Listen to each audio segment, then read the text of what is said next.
नमस्कार दोस्तों। मैं आपका आपके अपने YouTube चैनल ट्रेजर्स चौपाल में स्वागत करता हूं। आज हम जानेंगे डेरिवेटिव्स एंड ऑप्शंस ट्रेडिंग के बारे में।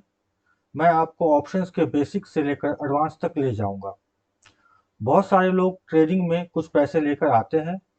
महीने 2 महीने तक ट्रेडिंग करने के बाद उनको एहसास होता है कि अगर मैंने ये चीज़ सीखा होता तो मैं इस लॉस से बच जाता, या फिर आज मैं किसी और स्टेज पे होता। आप जितना ज़्यादा सीखेंगे उतना ज़्यादा आपका कॉन्फिडेंस बढ़ेगा मार्केट पे और अपने पैसे के मैनेजमेंट पे। तो आइए हम शुरू करते हैं ऑप्शंस के बारे में, लेकिन उससे पहले हम जान लें कि डेरिवेटिव क्या होता है। डेरिवेटिव जो होता है ये एक फाइनेंशियल इंस्ट्रूमेंट है जो उस एक एसेट के आधार पर काम करता है। डेरिवेटिव्स की वैल्यू जो होती है वो जो अंडरलाइंग एसेट होता है उसके कॉन्ट्रैक्चुअल मैनर पे उसकी वैल्यू की जाती है। अतः हम कह सकते हैं कि डेरिवेटिव जो है वो एक कॉन्ट्रैक्ट है जो किसी एसेट के वैल्यू पर बेस्ड होता है।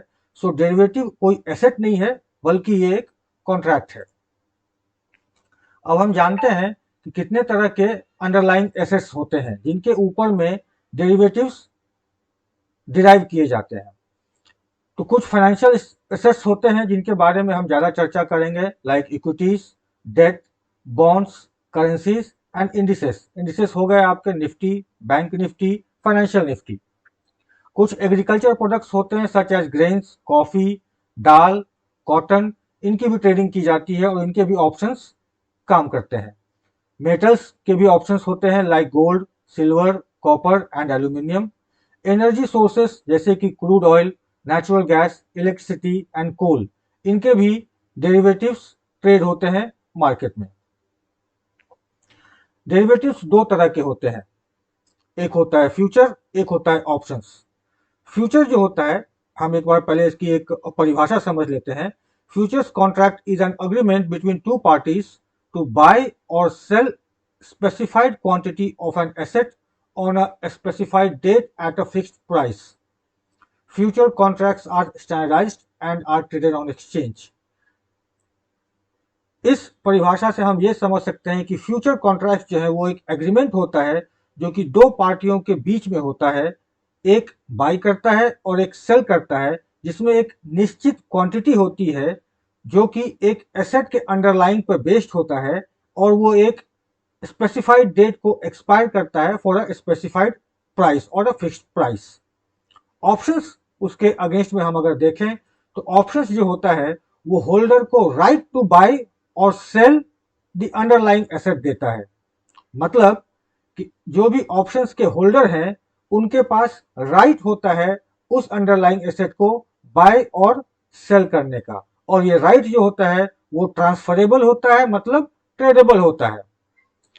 ऑप्शंस में ये मैंडेटरी नहीं है कि जो ऑप्शंस के होल्डर हैं वो अपने राइट को एक्सरसाइज करें। अब थोड़ा हम ऑप्शंस के बारे में जानने की कोशिश करते हैं कि ऑप्शंस आया क्यों था। हम लोग जिस तरह से अभी ऑप्शंस ट्रेड करते हैं उस तरह से ऑप्शंस नहीं आया था। ऑप्शंस किसी और काम के लिए आया था जिसे हम कहते हैं हेजिंग। अगर आपके पास ऑप्शंस है तो आप उस अंडरलाइंग एसेट को हेज कर सकते हैं। जैसे कि मान लीजिए हम एक एग्जांपल लेते हैं। मैं आपको एक एग्जांपल देता हूं। मान लीजिए रिलायंस का एक शेयर है। रिलायंस एक स्टॉक है जिसकी वैल्यू अभी चल रही है सपोज 2200 रुपए, और हमें 500 स्टॉक्स खरीदने हैं। मान लीजिए हमने 500 स्टॉक्स खरीदे हैं और इसको मैं ले लेता हूं कि ये 2000 रुपए, अपने कैलकुलेशन के लिए मैं ले लेता हूं कि 2000 रुपए इसका दाम चल रहा है एक शेयर का, और 500 शेयर हमें खरीदने हैं। तो अगर हम देखें तो हमें लगभग लगभग 1 लाख के कैपिटल की जरूरत पड़ेगी। अब मान लीजिए हमारे पास रिलायंस के 500 शेयर पड़े हुए हैं, लेकिन क्वार्टरली रिजल्ट में हमें लगता है कि रिलायंस जो है उसका क्वार्टरली रिजल्ट उतना अच्छा नहीं आएगा और ये नीचे की तरफ आ सकती है। तो हम क्या करेंगे कि हम अपने स्टॉक को बेचना नहीं चाहते हैं, लेकिन हम जान रहे हैं कि ये नीचे आ सकती है, तो हम क्या करेंगे कि हम पुट ऑप्शन बाय कर लेंगे। पुट क्या होता है, कॉल क्या होता है, मैं ये आपको थोड़ी देर में बताऊंगा। तो अभी मैं अपने, क्योंकि रिलायंस में जो इन्वेस्टमेंट मैंने किया है वो मैंने लॉन्ग टर्म के लिए किया है, तो शॉर्ट टर्म के झटकों के चक्कर में मैं अपने पोर्टफोलियो को बेचना नहीं चाहता। तो मैं क्या करूंगा, उस लॉस से बचने के लिए मैं पुट ऑप्शन बाय कर लूंगा। इसे कहते हैं हेजिंग। ये जो कहलाता है, ये कहलाता है आपका हेजिंग।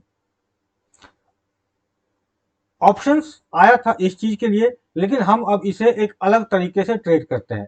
एक बार मैं आपको वो भी एग्जांपल देता हूं कि कैसे हम इसको अब ट्रेड कर रहे हैं। मान लीजिए रिलायंस का शेयर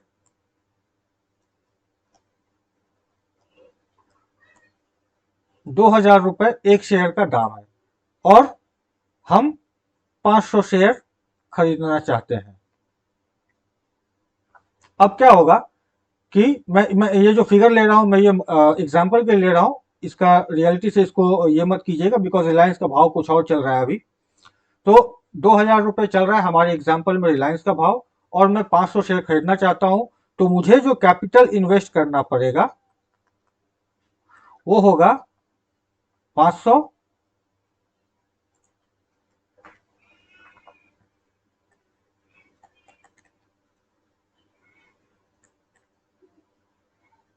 एक मिनट मल्टीप्लाइड बाय 2,000, ये करीब करीब 1,00,000 रुपए का हमें इन्वेस्टमेंट करना पड़ेगा। अब 1,00,000 रुपए का इन्वेस्टमेंट बहुत सारे लोगों के पास नहीं हो सकता है, कुछ लोग कम में ट्रेडिंग करना चाहते हैं। तो अब हम क्या देखेंगे, हम देखेंगे कि इस 1,00,000 की जगह पे हम कितने में ट्रेड कर सकते हैं। मान लीजिए अभी चल रहा है शेयर का भाव 2,000। अब एक स्ट्राइक प्राइस है, मैं आपको बताऊंगा स्ट्राइक प्राइस क्या होता है। मान लीजिए 2,100, 2,100 का कॉल ऑप्शन जो है ये चल रहा है सपोज 15 रुपए पे। प्रीमियम 15 रुपए है। कैसे कैलकुलेट होता है, प्रीमियम कैसे बनता है, ये सब चीजें हम लोग बाद में डिस्कस करेंगे, अभी सिर्फ मैं आपको समझाने की कोशिश कर रहा हूं। तो मान लीजिए 15 रुपए चल रहा है 2,100 के स्ट्राइक प्राइस का, और हमें लगता है कि एक महीने के बाद रिलायंस का प्राइस जो है विद इन अ मंथ 2,100 रुपए पहुंचने वाले हैं। तो ये जो स्ट्राइक प्राइस 2,100 का जो कॉल ऑप्शन आपको 15 रुपए में दिख रहा है, इसका प्राइस हो सकता है कि ये बढ़कर 25 हो जाए। तो नेट नेट मुझे 10 रुपए का प्रॉफिट हो रहा है। अब इसको हम लोग क्वांटिटी में देखते हैं कैसे होता है। मान लीजिए रिलायंस का एक लॉट साइज जो है वो 500 शेयर का एक लॉट है। अब 500 शेयर अगर मैं कैश में बाय करता तो मुझे 1,00,000 रुपए इन्वेस्ट करने होते, लेकिन अब वही मैं अगर ऑप्शन में सीई बाय कर रहा हूं, और ये सीई मैं बाय कर रहा हूं 2,100 के स्ट्राइक प्राइस का, इसको मैंने एसपी लिखा है, 2,100 के स्ट्राइक प्राइस का मैं बाय कर रहा हूं, जो कि अभी चल रहा है 15 रुपए पे। एक मिनट,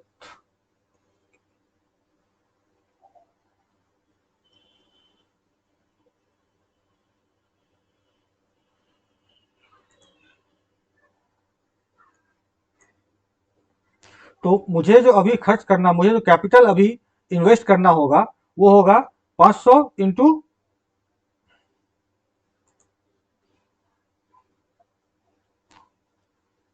ओहो,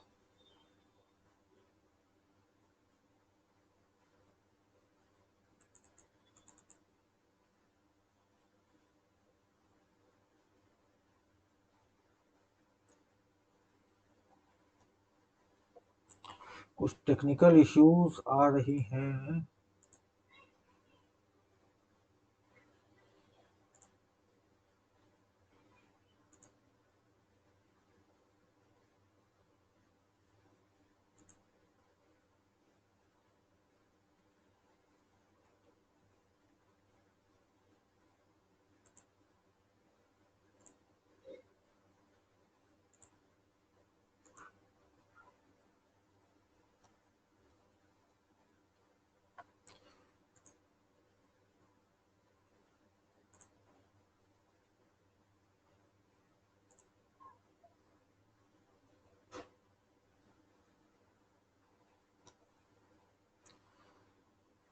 एक मिनट।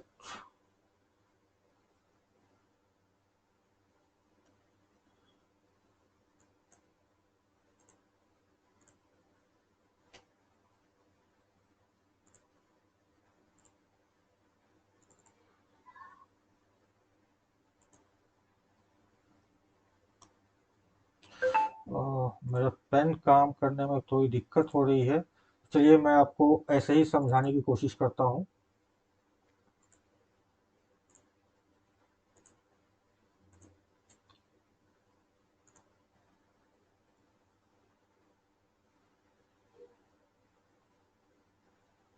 तो मान लीजिए कि 15 रुपए हमारा स्ट्राइक प्राइस का प्रीमियम चल रहा है, 2100 के स्ट्राइक प्राइस का, और 500 का एक हमारा लॉट चल रहा है।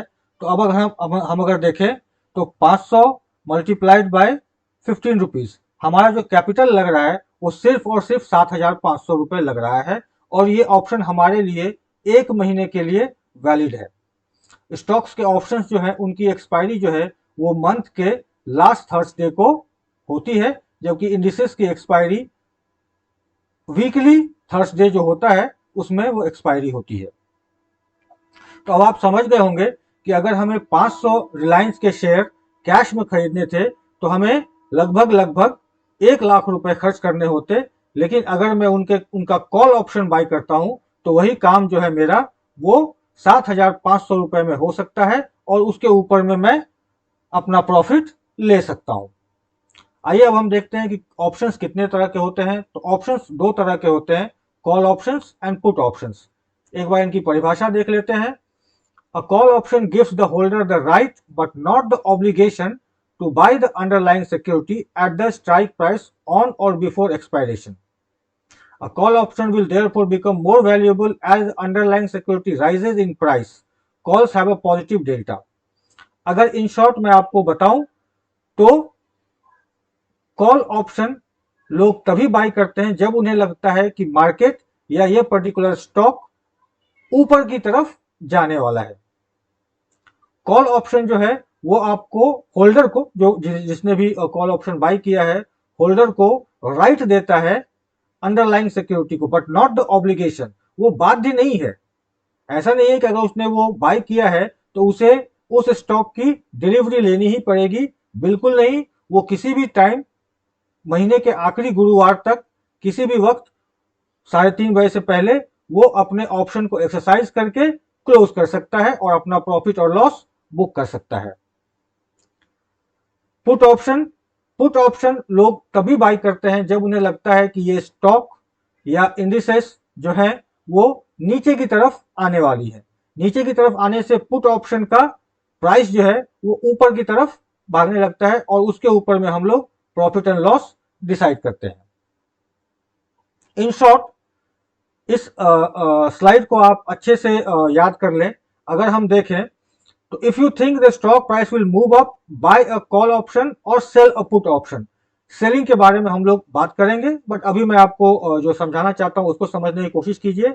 अगर आपको लगता है कि स्टॉक का प्राइस या इंडेक्स का प्राइस ऊपर जाने वाला है तो हम लोग कॉल ऑप्शन बाय करते हैं। अगर आपको लगता है कि स्टॉक का प्राइस और इंडेक्स का प्राइस वहीं पे रहेगा तो हम लोग कॉल या पुट ऑप्शन को सेल करेंगे। और अगर आपको लगता है कि स्टॉक का प्राइस या इंडेक्स का प्राइस नीचे आने वाला है तो हम लोग पुट ऑप्शन को बाय करेंगे।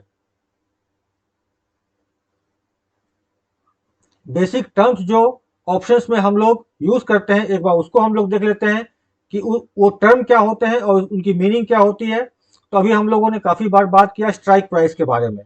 तो हम लोग देखते हैं कि स्ट्राइक प्राइस क्या होता है।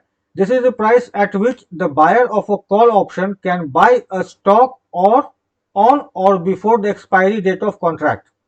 जैसा कि हमने अभी बताया कि स्टॉक्स के मामले में हमारा मंथली एक्सपायरी होता है, मंथ का जो लास्ट गुरुवार होता है उस दिन एक्सपायरी होती है। तो स्ट्राइक प्राइस वो एक ऐसा प्राइस होता है जहां पे कि बायर को अगर एक्सरसाइज करना है तो वो उस स्ट्राइक प्राइस के कॉल ऑप्शन को बाय करके उसको एक्सरसाइज कर सकता है। जैसा कि अभी हमने रिलायंस के बारे में देखा कि रिलायंस का भाव चल रहा है 2000 रुपए, लेकिन हम लोग 2100 के स्ट्राइक प्राइस को बाय कर रहे हैं। उसी तरह हम लोग 2200 के स्ट्राइक प्राइस को बाई कर सकते हैं, 2300 के स्ट्राइक प्राइस को बाई कर सकते हैं। अब किस स्ट्राइक प्राइस को किस वक्त बाई करना चाहिए, किस वक्त सेल करना चाहिए, ये एडवांस ऑप्शन ट्रेडिंग स्ट्रेटजीज में आ जाती है, जिनकी चर्चा हम लोग कुछ दिनों के बाद करेंगे। अब हम देखते हैं एक्सपायरेशन डेट क्या होता है। एक्सपायरेशन डेट वो डेट होता है जिस दिन डेरिवेटिव का कॉन्ट्रैक्ट सेटलमेंट होता है।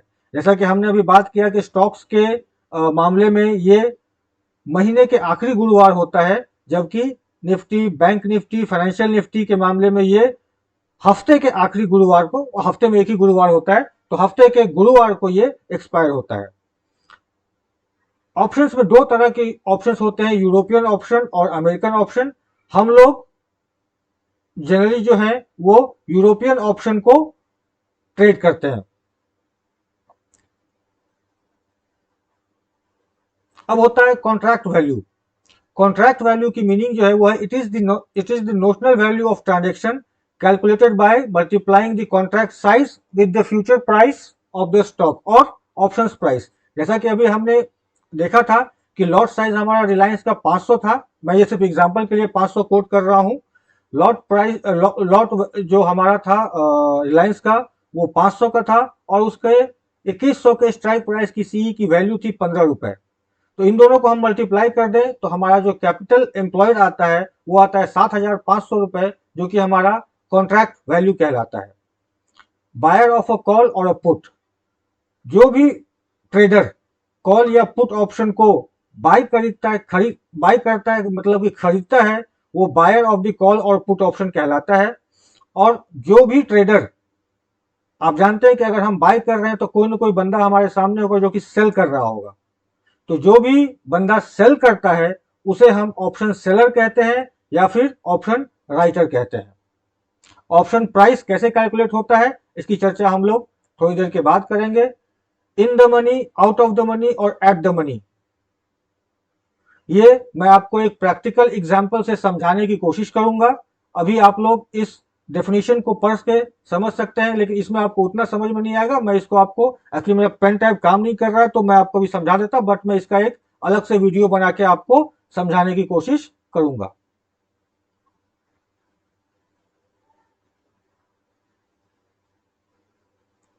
Again, in the money, at the money, out of the money.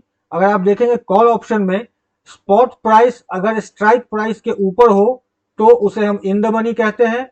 Spot price अगर स्ट्राइक प्राइस के बराबर में हो तो उसे हम एट द मनी कहते हैं। और अगर स्पॉट प्राइस स्ट्राइक प्राइस के नीचे हो तो वो आउट ऑफ द मनी कहलाता है। उसके उल्टा पुट ऑप्शन में अगर स्पॉट प्राइस स्ट्राइक प्राइस से छोटा है या नीचे है तो वो इन द मनी कहलाता है। स्पॉट प्राइस अगर स्ट्राइक प्राइस के बराबर है तो वो एट द मनी कहलाता है। और स्पॉट प्राइस अगर स्ट्राइक प्राइस से ऊपर है तो वो आउट ऑफ द मनी कहलाता है। इसकी चर्चा हम लोग प्रैक्टिकल एग्जाम्पल में करेंगे। मैं कल इसका एक सेपरेट वीडियो बना के आप लोगों को भेज दूंगा। Now, how to interpret option interest. अगर आप देखेंगे ये इस टेबल को अगर आप देखें तो आपको प्राइस के बारे में दिया गया है कि अगर प्राइस इंक्रीज होता है, ओपन इंटरेस्ट में कुछ चेंजेस होते हैं तो उसका क्या मतलब आता है। तो ये मैं आप लोगों को जो ईओडी एनालिसिस भेजता हूं उसमें आप देखेंगे मैं आपको एक फ्यूचर ओआई का एक एक्सेल शीट भेजता हूं, जिसमें कि मैं एरो से मार्क करता हूं कि अगर प्राइस ऊपर गया है, ओपन इंटरेस्ट नीचे आया है तो उसका क्या मीनिंग होना चाहिए। उसी को टेबुलर फॉर्म में यहाँ पे मैंने इंटरप्रेट किया हुआ है। तो आप देख सकते हैं कि अगर प्राइस इंक्रीज हो रहा है, ओपन इंटरेस्ट भी इंक्रीज हो रहा है, तो हम कंक्लूजन निकाल सकते हैं कि यहाँ पर लॉन्ग बिल्डअप किया जा रहा है। अब लॉन्ग बिल्डअप क्या होता है, तो जब भी किसी को लगता है कि मार्केट यहाँ से ऊपर जाने वाली है तो वो कॉल ऑप्शन खरीदते हैं या फिर फ्यूचर खरीदते हैं, तो ये कहलाता है लॉन्ग बिल्डअप।